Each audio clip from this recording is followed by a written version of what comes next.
gotten into tongue scraping, but I won't show you that. Unsexy products at work, this guy right here. I've just finished putting on my skincare, which a lot of you requested for a full video on that, and I will get that going for you. I have a little bit of a hard time just like run and gun filming. A lot of what I film, I feel like I want to plan it. I want to get like cool shots and angles. So we're working on that. That's coming soon. That's also why we're vlogging today, because I need to get better at this more like one run and gun type of filming. What stops me the most and what I struggle with a lot is overthinking with a lot of my content. I want to learn how to like use my camera, use my equipment, learn how to edit better, things like that, which is why I kind of like to try to make some of my more like banger videos a little bit more produced. But it's good to learn how to just run and gun and use what you have and just sort of talk in a stream of consciousness too in vlogging. So I'm gonna do that a little bit more on my channel, and also have things like behind the scenes on my Patreon account if you guys want to check that out. Oh, also, if it looks like I'm molting, it's because I am. I got my microblading touched up a couple of days ago, so that's what that is.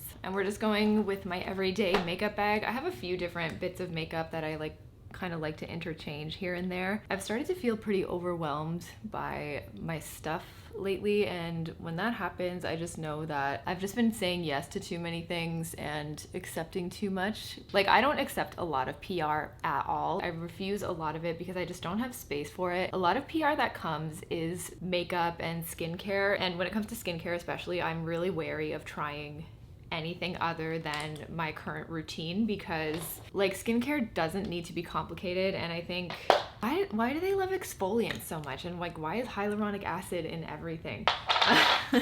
But I have accepted a few things like when it comes to makeup, because like at the time, and this is how kind of clutter creeps up into your life, and this is where I feel like I have to really rely on that whole, if it's not a hell yes then it's a no, or just learning to say no just a little bit more assertively, because this inevitably happens. So at the time you say, oh cool, yeah, why not, I'd love to try that.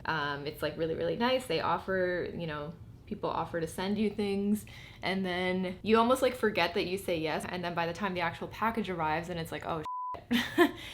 I don't have time to try this. I don't really want to try this in hindsight. I don't know how it's gonna react with my skin. My skin is super duper sensitive and reactive. It turns red with literally everything. But it's just like a slow creep. And for me, I mean, compared to a lot of creators, like I'm not a skincare or I'm not like a skincare or beauty creator. So I definitely don't get the volume that a lot of other creators may do, but it's still a lot, and I just don't need that much. A lot of it I end up donating. I give to friends, I give to people at work, I give to friends and family, and they love it, and they have a lot of fun with it. But even at that point, it's like, am I burdening you with my stuff by saying yes too much to all these things? So long story short, I feel like I need to do a makeup / skincare declutter. Just really kind of narrow down my capsule. The thing about makeup and skincare, when you open it, it goes bad. Like, I don't know how, I really don't understand these gigantic makeup and skincare collections. Sometimes I feel like, oh, that's a lot of fun. It's really fun to like try different products and things like that. But so much of this has a shelf life, especially after you open it, and you just can't get through all of that stuff. And to me, after a while, it becomes more of a burden than anything else, because the other thing too is like if you open up your drawer or your makeup bag or anything like that, or even your closet, you are kind of met with these like bully items or bully pieces where it's like, hey, look, remember me? You still haven't used me. And then you're like, oh, you know, maybe I will. And then, you know, 3 months later, you still haven't touched anything. That for me is a sign to let me know that it's time to declutter. And I really kind of want to do that with my makeup, because like I've been using the same blush for the last year. Someone said to put blush on your forehead for that more like fleshy glow. So why not? Let's try that today. But I kind of just like, I know the products that I like, and very rarely will I want to try or incorporate a new one. So I feel like I can stand to get rid of some things. So makeup declutter coming soon on the channel. We're going through a heat wave currently in Toronto, which means the humidity is very, very high. But I'm gonna straighten my hair anyways, because I just like to do these things to myself.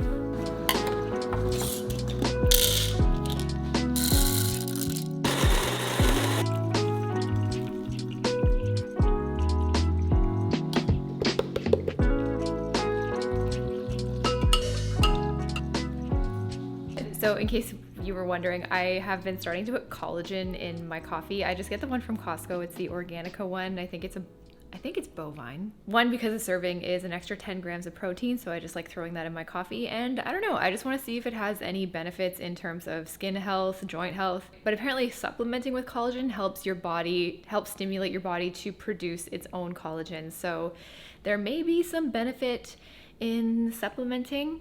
I don't know. We'll see if collagen helps. If not, then, you know, I'm just throwing an extra 10 grams of protein into my coffee every morning. Hello, it's the next day. I kind of forgot to continue vlogging after I started doing some computer work, and then I did my zone 2 cardio run. But this morning, Jeff and I are gonna go to the Ossington area of Toronto. It's a really, really cool spot if you are ever visiting. They have so many great restaurants, really cool vintage shops. And I'm gonna be visiting Cotton, who are sponsoring today's video. I thought it would be a really cool idea to show you what the store looks like in Toronto. They're a Toronto-based brand, so yeah, a lot of you guys mentioned you wanna see more of the city, so I'm gonna take you to one of the coolest areas in Toronto. We're gonna go get a coffee, try on some clothes, and I think it'll be a lot of fun. And this is gonna really help me practice my vlogging in the wild skills, because even though I am a quote unquote professional YouTuber, it's still really like, I get so embarrassed and self-conscious, but it's fine. So we're gonna work on that today. I'm wearing my hair down, but who knows how long that's gonna last. It's like 40 degrees outside, so this is just gonna go. Ready, babe? Yeah. Yeah, coffee. Oh, yeah. Oh my god, it is hot.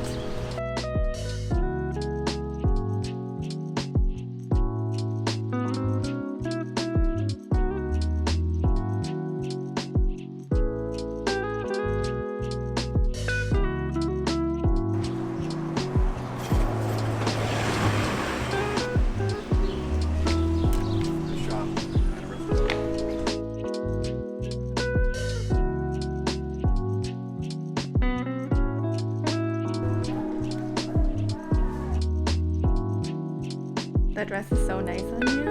Thank you. Oh my god, I love it.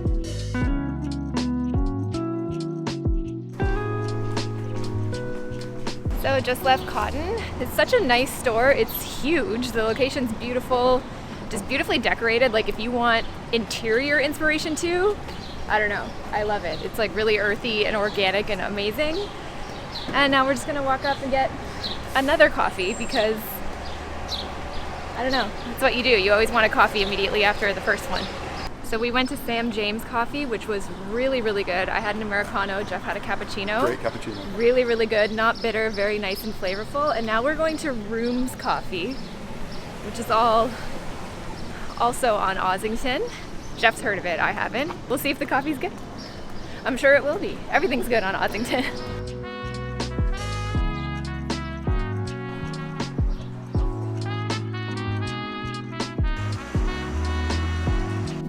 Got home and I am absolutely starving. Jeff went to his studio to go work on some stuff. I'm gonna make a turkey wrap, one of my favorite lunches right now, so let's make it.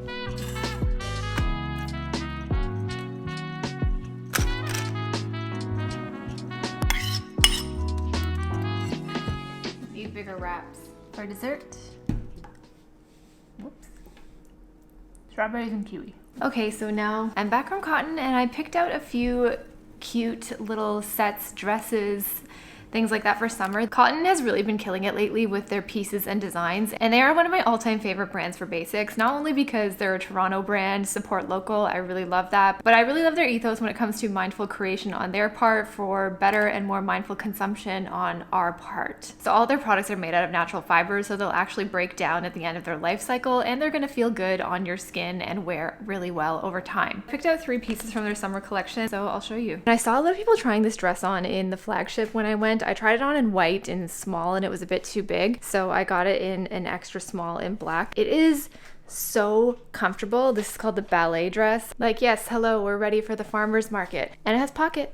One thing I talked about in one of my videos for like a really easy hack to look chic in the summer or really any time of year is by wearing a set. This is called the Lotifa set. It's made of 100% cotton in this like jersey fabric. So I feel less like a ballerina, but I still feel really sleek and minimal, very much like myself. So this is probably one of my favorites. Okay, this dress, I don't know if it's going to be everyone's cup of tea, but I got it because I think it would be really beautiful as a beach cover or if you're going on a vacation or something like that. It is sheer. sheer. I'm wearing like a high-waisted bikini bottom, and they are like a little bit cheeky, but I think the point is to lean into the sheer. I took a tube top and just folded it up to make it look like a bandeau underneath, and I just think this looks really, really chic. So thank you so much to Cotton for sponsoring this part of the video. If you were interested in anything that you saw, or if you were looking to get some forever basics in your wardrobe, I will leave everything linked down below, and you can use my code ChristinaCotton15 to save 15% off your next order. Thanks so much, Cotton. I think once you narrow down your 3 style words, it can really, really help you start to see clothes and pieces in a different light, and you can kind of start to see how they mix in with your 3 words and how you can use your 3 words to change the vibe and change the outfit. So doing that session with Alison Bornstein and like getting into the Tibby style classes and the things that Amy Smilovic and the team at Tibby teach about style, I feel like it's really, really helped me learn how to see my clothes and my wardrobe as kind of like a big toolbox and see all my clothes as tools rather than thinking about like, oh, what outfits can I come up with? So seeing my clothes as a reflection of my style rather than pieces that I put together to create looks. Obviously, the outfit that you create at the end of the day and the one that you wear is the outcome, but I think it's the process of knowing your style words and looking at your clothes as tools that you use to create the vibe that you want to feel. That to me is like the true key in getting dressed. So it's not really about like putting the top and the bottom and the bag together. Now you have an outfit. It's more kind of approaching getting dressed as this is how I want to feel. These are my 3 style words. This is how I want my outfit and my clothes to reflect that feeling. So it's like, what can I grab from my wardrobe that plays that role? I feel like I'm just now starting to get that, to really get it, because it's really been helping me choose pieces that still feel within my wheelhouse, but also I feel like I've really been exploring a lot of different pieces, colors, styles, and silhouettes that I literally would have looked like I wouldn't even have taken a second look at in the past. And I think that it's just really, really fun. It's fun to experiment and it's fun to grow within your style, but it doesn't feel like I'm taking a shot in the dark anymore. It doesn't feel directionless. So yeah, I think it's really less about trying to find like that perfect capsule wardrobe or those perfect pieces, and really, I think, spending more time figuring out what it is you like and what your style words are, what reflects your style. And remember, I made a video all about that, how you can find your own capsule wardrobe and your personal style using the clothes you already have. It's totally for free, so I can leave it linked right there. It has over 1 million views, so I think, you know, I had some good things to say in that video. So if you don't know where to start, I would say start there. And I think there's really no right or wrong in how you put things together. And instead, if you just use kind of how you feel in the outfit and not so much like, oh, I don't like the way this looks and I want to hide this about my body. It's more like, how do I want to carry myself? Do I want to feel relaxed? Do I want to feel cool? Do I want to feel chic and sophisticated? And I think if you can focus the energy on that and play around with the outfit that way, you learn to use your clothes to get dressed in a way that just makes you feel the way you want to feel. If you feel good in it and it makes you feel confident, then rock it. So yeah, I know that was like my whole pontification and getting really deep about clothing and personal style, but like, what else do we talk about on this channel? But let me know how you're feeling about your current style, your current wardrobe, if you've had any new realizations about style, shopping, about your taste, your habits when getting dressed.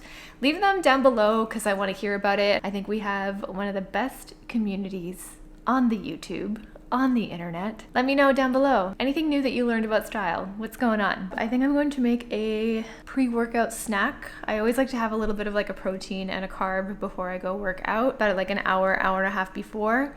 And I'll take you to leg day with me. Let's go.